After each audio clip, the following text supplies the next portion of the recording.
Orang yang mabuk adalah induknya kemaksiatan. Kalau saya makan babi, saya cuma tanggung dosa makan babi aja, Pak.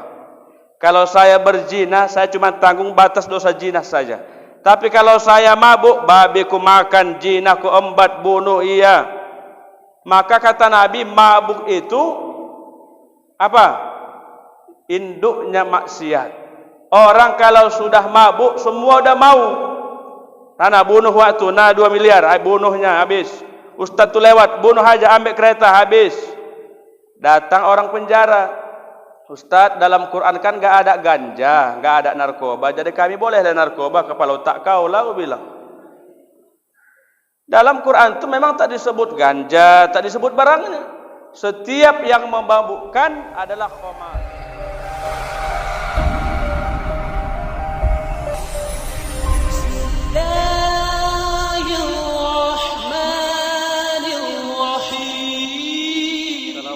Warahmatullahi wabarakatuh. Hamdan wa syukran lillah wa salatan wa salaman ala rasulillah wa ala alihi wa sahbihi wa mawalah. Allahumma salli ala sayyidina Muhammadin ala hadhihi nabiyil karim wa ala alihi wa sahbihi ajma'in. Faqala Allah ta'ala fil Qur'anil karim, a'udzu billahi minasy syaithanir rajim. Bismillahirrahmanirrahim. Ya ayyuhalladzina amanu taqullaha haqqa tuqatih wa la tamutunna illa wa antum muslimun. Shadaqallahul azim wa shadaqa rasuluhun nabiyul karim. Wa nahnu ala dzalika minasyahidina wasyakirin walhamdulillahi rabbil alamin. Bapak Ibu yang kami muliakan, anak-anak remaja Masjid Al-Hijrah yang kami banggakan, tuan-tuan guru yang kami hormati, alim ulama yang berhadir, wajiblah kita bersyukur kepada Allah Subhanahu wa ta'ala. Hari ini Allah memberikan nikmat iman dan Islam. Apakah kita yang hadir beriman? Jawabannya pasti beriman. Tolong anak remaja yang di luar suruh masuk. Ada di luar lagi? Suruh masuk. Jangan ada main handphone kalian. Payah sekarang nih. Wajib kita bersyukur karena iman tak bisa dibayar. Orang kaya kalau tidak punya la ilaha illallah enggak ada guna. Orang kaya, Bu. Ada ibu-ibu? Oi. Kaya raya banyak harta tapi tak beriman, enggak ada gunanya. Betul? Ganteng muka, cantik, tapi enggak ada iman, enggak ada guna. Dan malam ini kita tingkatkan iman, mumpung masih di bulan Rajab. Surah At-Taubah ayat 36. Di antara perputaran 1 tahun terdiri atas 12 bulan. Jadi anak-anak harus hafal nama-nama bulan. Muharram, Safar, Rabiul Awal, Rabiul Akhir, Jumadil Awal, Jumadil Akhir, Rajab, Sa'ban, Ramadan, Syawal, Dzulqa'dah, Dzulhijjah. Di antara yang 12 bulan Islam ada Arba'atul Hurum, 4 bulan haram. Hati-hati kita. 1 bulan agung, Ramadan. Oh, saya lupa, ini ada tim YouTube dari forum FKSMM Sunggal. Jadi Pak, inilah YouTube kita. Jadi Bapak ini bersedia hadir untuk meliput ceramah kita. Alhamdulillah. Udah ada 4 bulan haram. Yang pertama Muharram, yang kedua Rajab, yang ketiga Dzulqa'dah, 4 Dzulhijjah. Apa yang kita lakukan?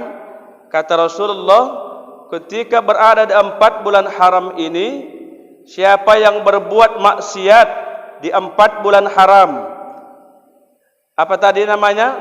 Muharram. Terus kuat. Hei. Apanya? Rajab. Terus. Sa'ban. Salah. Dzulqa'dah, Dzulhijjah. Awas nanti enggak bisa kau copot gigimu satu. Siapa berbuat maksiat, berbuat dosa di 4 bulan haram dilipat gandakan dosa. Hati-hati. Dan sebaliknya siapa berbuat amal kebaikan, wa may ya'mal mithqala dzarratin khairan yarah, walaupun amal itu sebesar biji zarrah akan dilipat gandakan oleh Allah Subhanahu wa taala. Jadi hari ini kita tingkatkan iman. Hari ini Bapak Ibu, Kota Medan menduduki kota nomor 3 rawan jinah di Indonesia. Narkobanya nomor 2 kita, juara 2, tapi piala belum dapat. Narkoba nomor 2 Sumatera Utara. Hati-hati, mesti ngaji. Kalau enggak ngaji, enggak paham agama. Maka anak Bapak Ibu arahkan kemari. Ada Ahad pagi, ada malam ini malam Rabu. Ini tujuannya bukan untuk kami, tidak. Untuk sama-sama kita. Hai orang-orang beriman, bertakwalah. Minggu yang lalu kaji kita ciri-ciri bertakwa, surah kedua Al-Baqarah ayat 3. Hari ini kita tuntaskan. Nanti kita baru masuk kajian fikih. Bapak Ibu yang kami hormati, yang kami muliakan. Jadi orang yang bertakwa itu inilah modal akhir. Maka sebelum nanti masuk Ramadan, harus latih diri kita untuk taat kepada Allah. Makanya Bapak Ibu, orang-orang yang beriman banyak tipikal.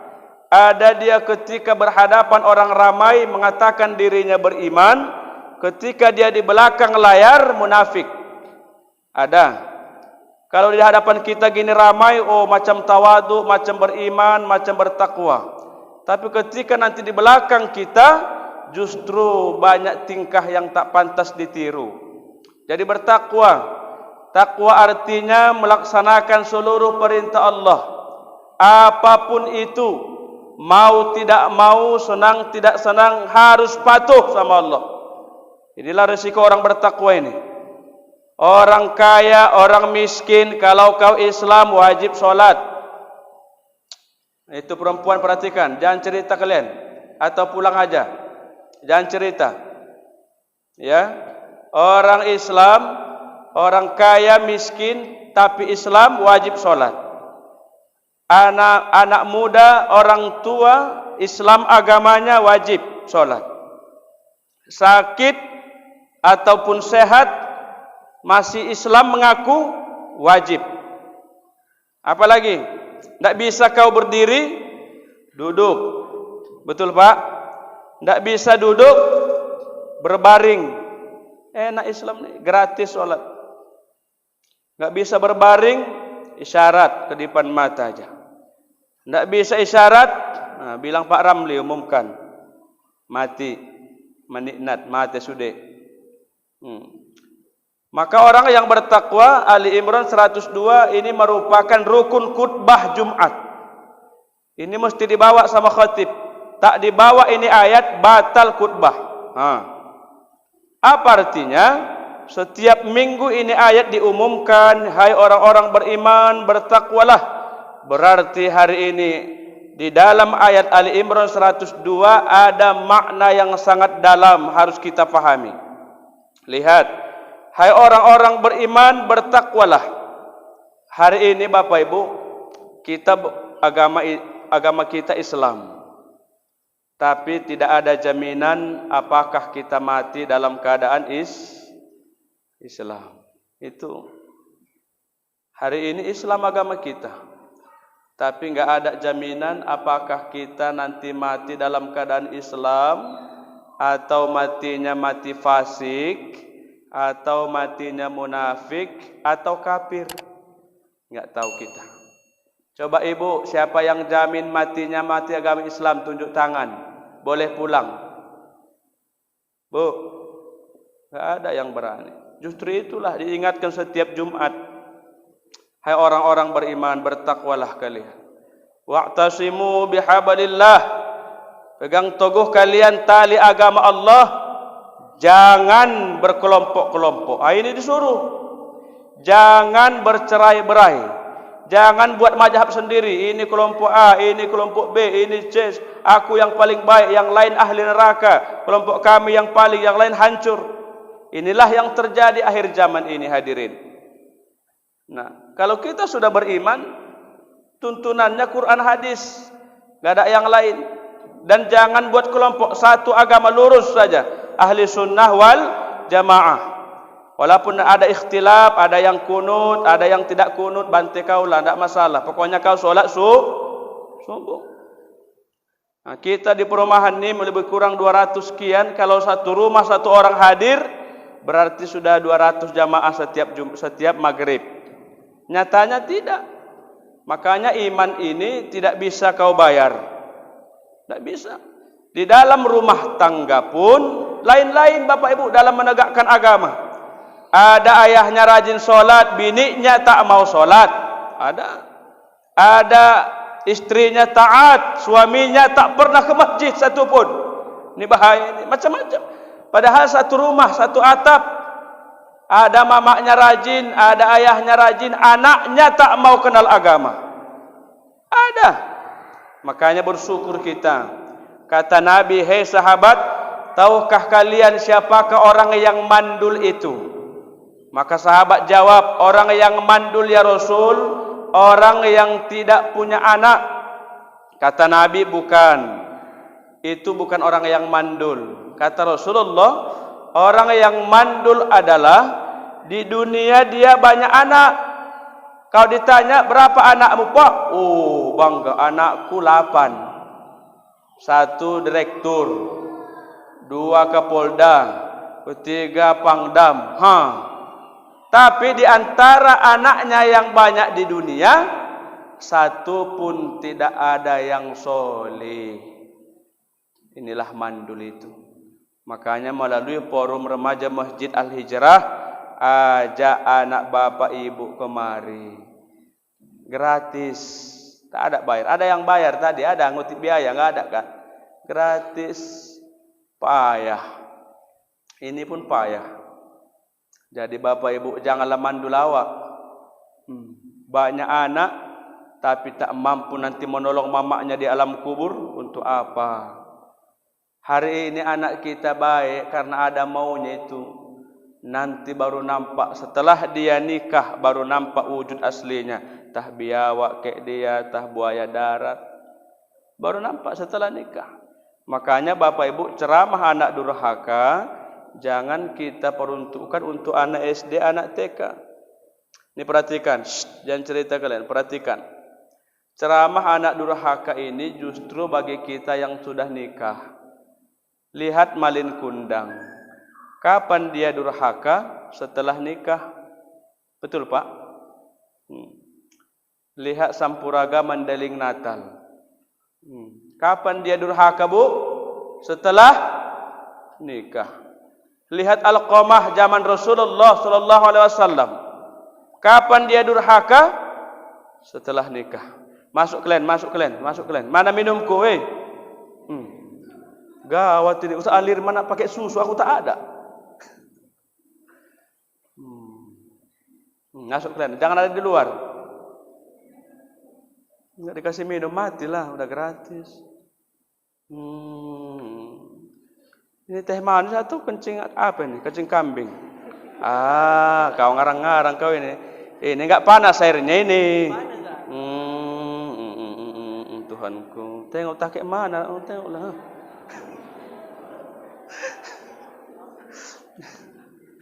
Agak coklat kayak sikit. Tengoklah paha.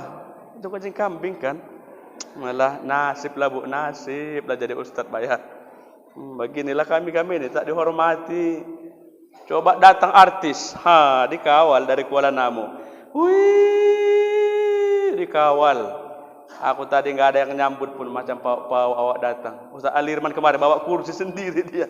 Dia yang balikkan kursinya, dia yang ngangkat. Aduh. Tengoklah. Udah sabarlah. Udah. Nah, ya. Untuk apa kita kaya kalau tak ada iman? Enggak ada gunanya. Makanya didik anak kita supaya jadi anak yang soleh dan soleha. Bapak Ibu, amalan yang paling gampang yang tidak ada putus-putusnya, dengar Bapak Ibu. Kau jadikan anakmu ahli solat, ahli ibadah, maka ini tidak akan ada putusnya walaupun nanti kita berada di alam barzah.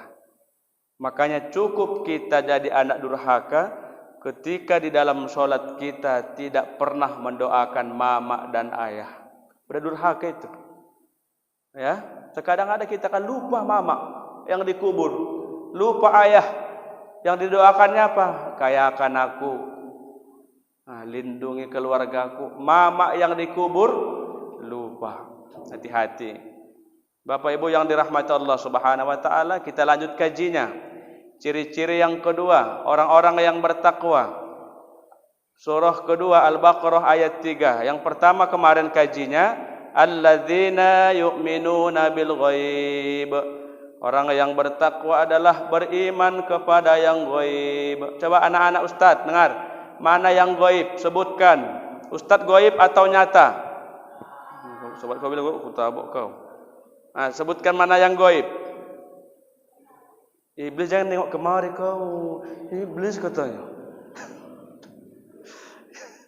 Kurasa marah ngambil bambu enggak diapain, enggak dikasih minum. Dua, apa lagi?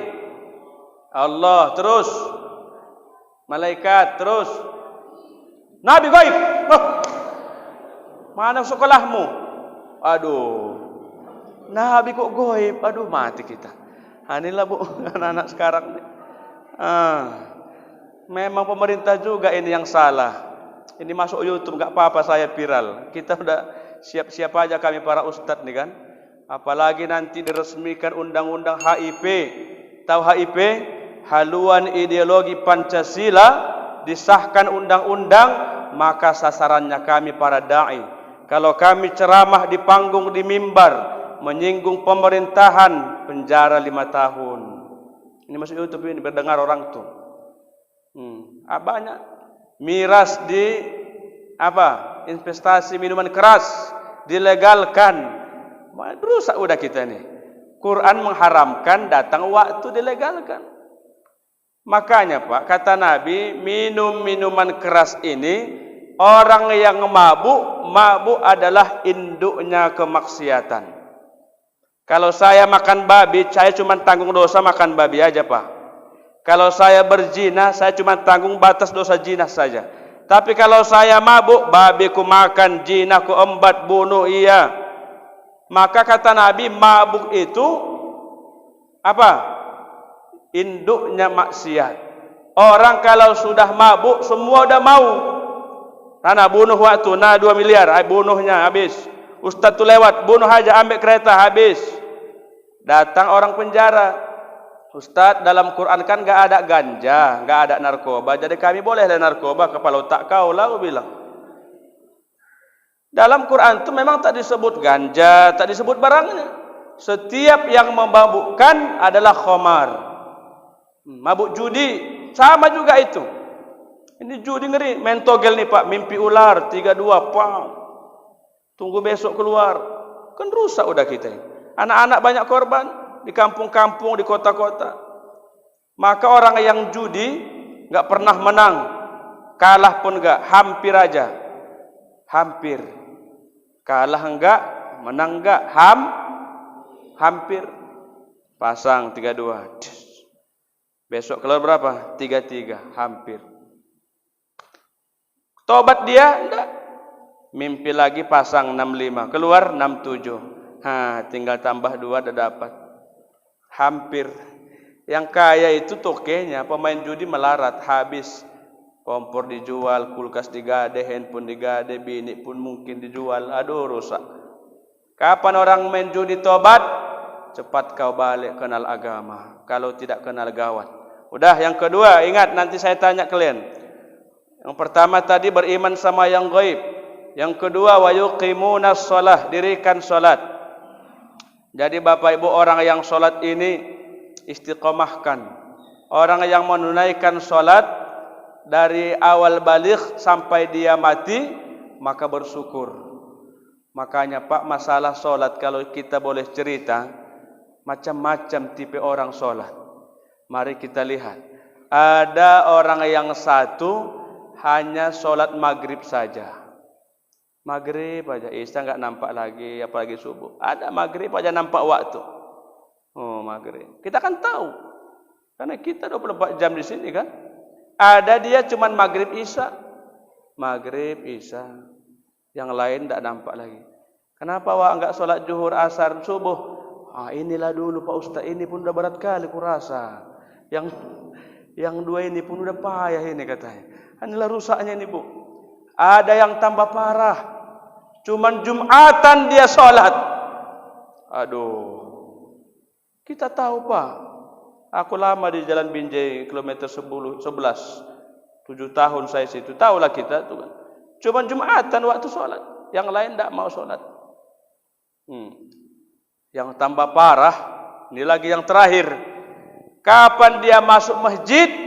Ketika kau sudah jadi mayat, baru masuk kau ke dalam. Itulah kau pertama kali masuk dan terakhir kau. Malaikat heran, tumben kau masuk, wah aku pijak kau nanti katanya. Rusaknya ini. Maka ceramah ini Bapak seperti ngasih obat panu di kulit. Kalau Bapak Ibu enggak ada panu, dingin. Ya, enggak tersinggung kan artinya. Tapi kalau berkurap, berpanu, perihlah.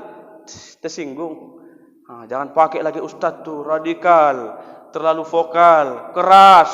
Kan gitu sekarang nih kan. Aku udah banyak korban, aku dipecat. Enggak dipakai lagi. Bu, kenapa Bu? Iya Ustaz, kena Bu ketua, lakinya kena, dia kena, anaknya kena. Aku dipecat, hilang proyek. Matilah Jang. Hilang proyek. Dipecat. Jadi kalau mau dingin masuk kulkas kau bilang. Beku otaknya. Udah, ayo kita lihat. Salat kita urutkan azabnya. Ada 15. Dalam kitab Riyadhus Shalihin ada 15 ancaman azab langsung orang yang tak salat. Hati-hati. Ayo anak-anak dengar. Satu kali kau tinggalkan salat subuhmu, maka dibakar 60.000 tahun di dalam api neraka. Sahih hadisnya Bukhari Muslim. Berapa tahun? Hei. 6.000. Jaga korupsi nolnya. 60.000 tahun. Satu subuh. Apa ini? Rezeki. Lewat.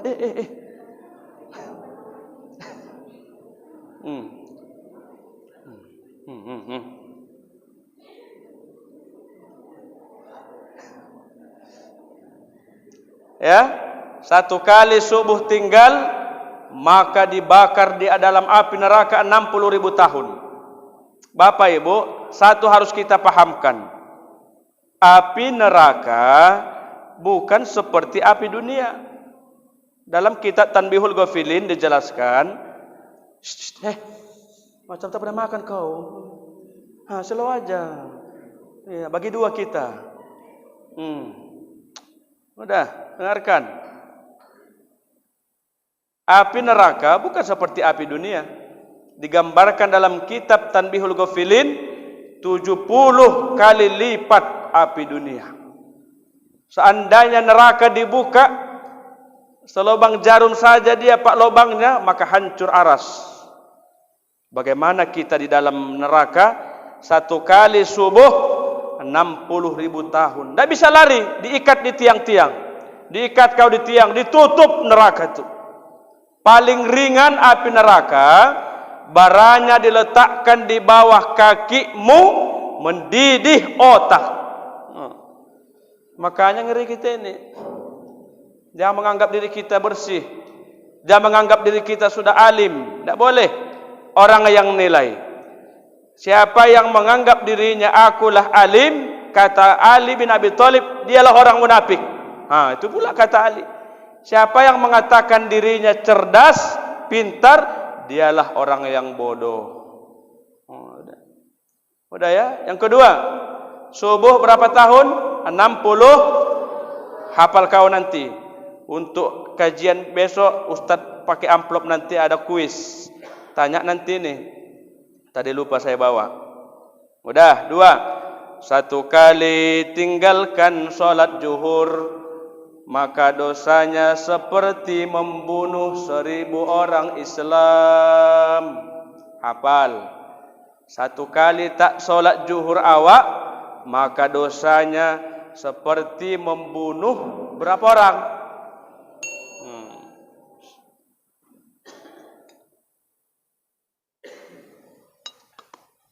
1000 orang bayangkan itu. Maka ada istilahnya kan, subuh nonton sinetron, mulailah zuhur main handphone. Kena semua kita ini. Udah asar, satu kali tak sholat asar, maka dosanya kata Rasul seperti meruntuhkan Ka'bah. Allah. Zuhur tadi apa zuhur? Apa? Seperti membunuh 1000 orang asar meruntuhkan. Hafal. Yang keempat, maghrib. Ini paling dahsyat maghrib. Mohon maaf, mesti kita sampaikan. Satu kali tak sholat maghrib, maka dosanya kata Rasul seperti berzinah dengan orang tua kandungmu. Na'udzubillah min zalik. Jangan main-main. Enggak usah kau ucapkan hari ibu, haram. Hari ayah, enggak ada. Hari kasih sayang, enggak ada. Enggak ada kasih sayang. Setiap hari berkasih sayang. Kalau sayang sama ibu, sholatmu jaga. Itu aja. Karena satu aja maghrib, tinggal sudah mendapat gelar zinah, menjinahi orang tua kandung. Anak gadis tak sholat sama ayahnya berzinah. Anak lajang tak sholat sama mama kau zinah. Habis sudah. Jangan main.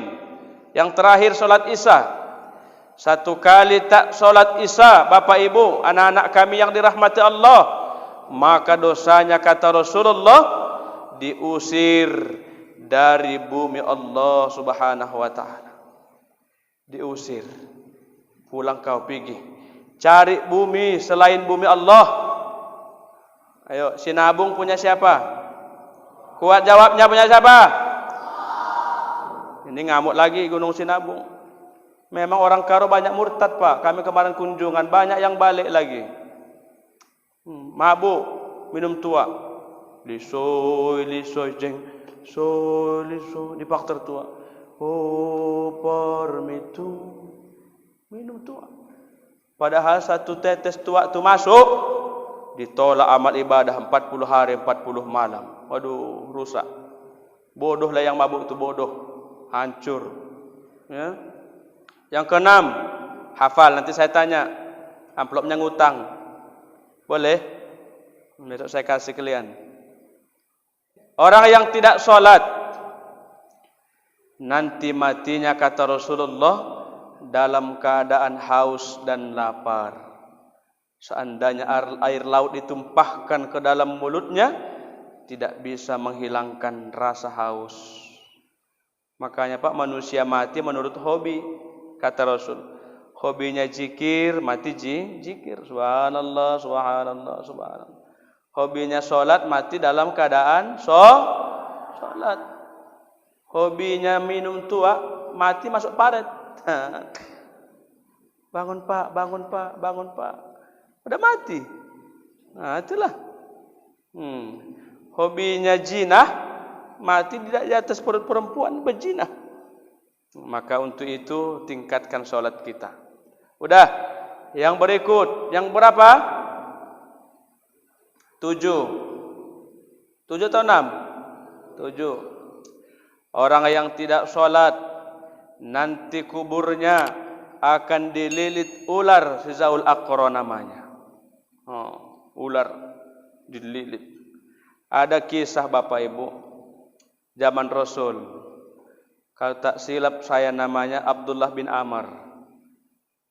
Mati, ahli sholat, dikuburkan sama Rasul, juga ikut sama sahabat. Ketika dimasukkan ke liang lahat, maka salah satu sahabat jatuh uncangnya dalam liang, duitnya jatuh.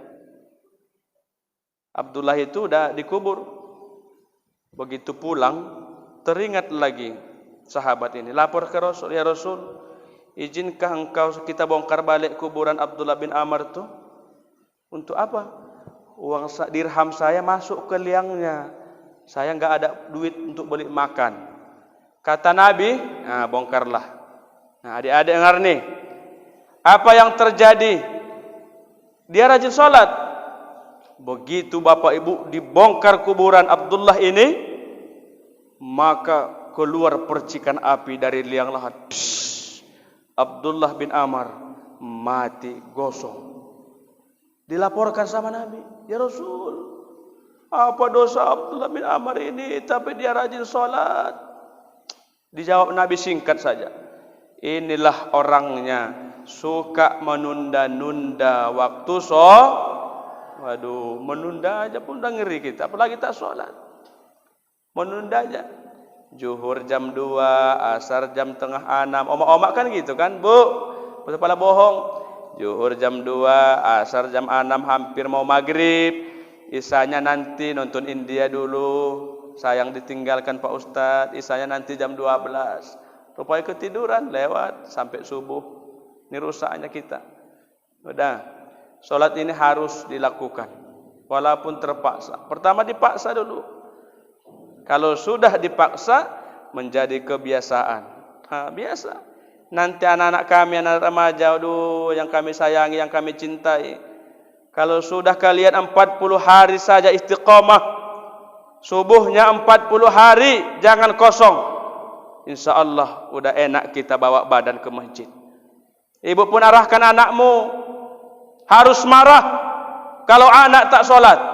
Sebab anak yang tidak sholat penghancur agama.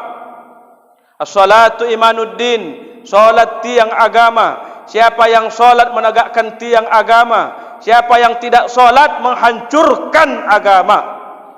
Bayangkan, anak kita kuliahkan S1, S2. Begitu tamat wisuda, buat pesta pora, yang wisuda pun tak sholat. Bayangkan, ini banyak kejadian.